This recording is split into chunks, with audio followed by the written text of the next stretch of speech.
Est-ce qu'on va assister à un refroidissement de la demande en immobilier? C'est ce qu'on va regarder aujourd'hui.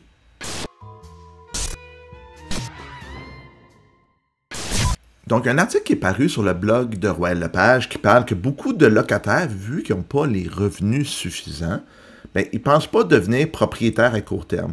Puis moi, je pense que ça peut être une planche de salut. Parce que, tu sais, on le sait, puis l'article le dit bien, on veut tous devenir propriétaires quand on est locataire. C'est comme le rêve d'une vie, mais la hausse des taux d'intérêt, le peu de propriétés qu'il y a eu disponibles, qui rendent le marché immobilier super difficile, ben, ça devient un frein pour les locataires.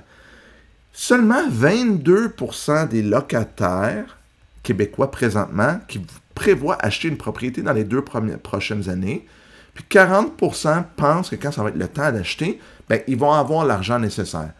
Donc ça veut dire que si les premiers acheteurs locataires, parce qu'en général, le premier acheteur est souvent locataire, ils peuvent venir de chez papa, maman, mais en général, on parle de la maison, on loue un appartement avant d'acheter un condo, une maison.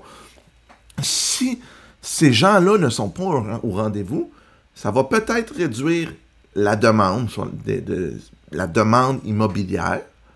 Mais présentement, l'offre continue de monter sur le marché. Donc, on n'arrête pas de dire qu'il faut s'attaquer à l'offre, je suis d'accord. Mais peut-être qu'en même temps, la demande va continuer à baisser. Puis là, je parle en achat immobilier, on s'entend? Parce que qu'est-ce qu'ils disent, c'est les locataires, là, il y en a 45% qui dépensent 30% de leur revenu. Ces gens-là vont être locataires toujours, puis il n'y a pas de logement présentement, donc ils ne peuvent même pas déménager. Donc, je pense qu'il va continuer à avoir une crise du logement locatif.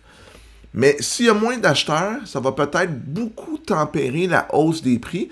Puis la baisse des taux d'intérêt n'aura peut-être pas un effet si important que ça sur la demande. Parce que si les gens présentement donnent plus de 30% de leur revenu net, ben, ils n'économisent pas, puis ils disent. Ça limite leur capacité d'épargner pour une mise de fonds.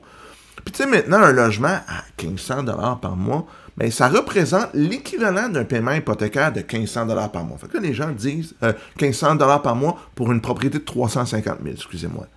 Donc là, les gens disent, Olivier, qui s'achète un condo à 350 000, il y en a en première banlieue, il y en a plus à Montréal, mais disons en première, deuxième couronne, il y en a plein.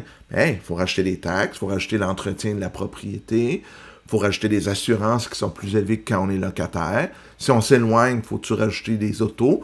Donc, tu sais, l'hypothèque à 1500 $ par mois, ben, en vrai, elle coûte peut-être 2500 par mois. Puis si les gens sont déjà à 30% de leur revenu à un loyer de 1500 qui, je pense, est très conservateur. Il y en a qui payent moins cher, mais je pense que la plupart des gens sont autour de ça. Là, 12, 13, 14, 1500 $ par mois.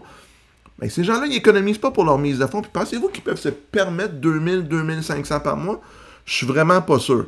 Mais tu sais, c'est sûr, comme Geneviève Langevin dit dans l'article, les gens veulent devenir propriétaires, puis même si c'est des obstacles, ben, peut-être que ça va influencer le gouvernement à trouver des moyens de financer les achats immobiliers pour ces gens-là.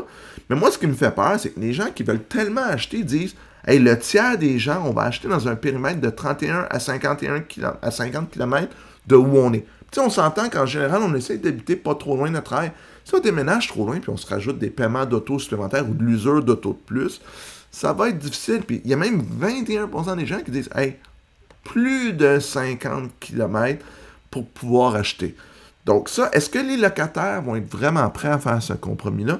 Bonne question. Puis tu sais, on le voit aussi, il y a 58% des locataires qui ne prévoient pas acheter au cours des 2 premières années, puis 51% qui ne pensent pas qu'ils vont pouvoir acheter où ils veulent. Donc moi, je pense qu'on va commencer à observer une baisse de la demande, puis ça risque d'être pas un sauveur pour le marché immobilier, mais ça va aider à tempérer vraiment le marché immobilier. Donc, j'espère qu'il va y avoir une baisse de la demande. Ça va aider le marché immobilier à se stabiliser. On le voit déjà, il y a eu une augmentation de l'offre. La demande a augmenté en début d'année, mais là, présentement, elle stagne au niveau de l'année dernière, puis c'est pas des niveaux de folie. C'est sûr que les beaux, bons produits pas chers, ça vend encore très bien, mais une baisse de demande va probablement aider à stabiliser les prix. Ça veut dire qu'on va avoir des hausses de prix de 2, 3, 4, peut-être 5% dans une année, mais on ne reviendra pas aux années folies de la COVID, même si le taux d'intérêt continue, les taux d'intérêt continuent à baisser. Puis on le voit dans les nouvelles, là, les États-Unis parlent de ne pas baisser, donc ça va-tu vraiment baisser tant que ça au Canada? Donc c'est peut-être un angle mort que les gens ne voient pas. qu'il va y avoir une plus grande baisse de la demande immobilière qu'on pense et que ça va affecter le marché immobilier fin 2024, 2025, début 2025. Moi, en tout cas, je vais surveiller ça attentivement. Hey, faites un pouce en l'air si vous avez aimé la vidéo, puis mettez des commentaires pour me dire si mon opinion y est bon ou pas. Si vous aimez mes capsules immobilières, abonnez-vous à la chaîne pour recevoir des notifications quand j'en mets des nouvelles en ligne. Puis on se revoit la prochaine fois pour une autre capsule. À bientôt tout le monde!